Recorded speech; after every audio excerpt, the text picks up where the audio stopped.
બોલ ભાઈ. મારા ઘરના રીતે થઈ જતું હતું ગમે તો આપણને ખ્યાલ છે નહીં, પણ જ્યારે હું કોઈ ભુવાજી તો એમ કે અહીંયા આગળ લઈ જાઓ ભાઈ, ત્યાં આગળ લઈ જાઓ, કોઈ ભુવાજી આજ સુધી આપણે બાકી મૂક્યા નહોતા. ક્યાંય લઈ જાઓ, જ્યાં જ્યાં કીધું ત્યાં બધી જગ્યાએ લઈ ગયા, વૈણા એટલા વળાયા. પછી મસાનમાં કીધું, આપણે મસાનમાં 2-3 વખત ગયા, 10,000 રૂપિયાનો ખર્ચો ત્યારે કરાયો. પછી દરગાહોમાં ગયા, કોઈ જગ્યાએ આજ સુધી થયું નહોતું.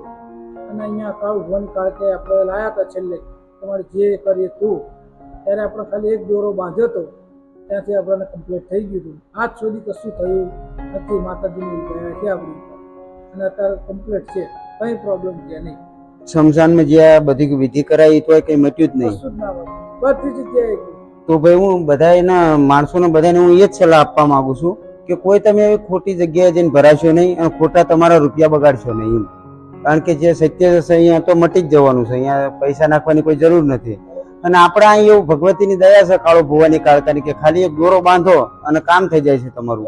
બીજું કઈ તો ભાઈ કર્યું નતું ને, ખાલી એક જ દોરો આપ્યો હતો ને, એક દોરોથી મટી ગયું. અને વિશ્વાસ રાખો, એ તો હું બધાને કહું છું કે કોઈ ખોટી જગ્યાએ લોકો ભરાશો નહીં ભાઈ તમે.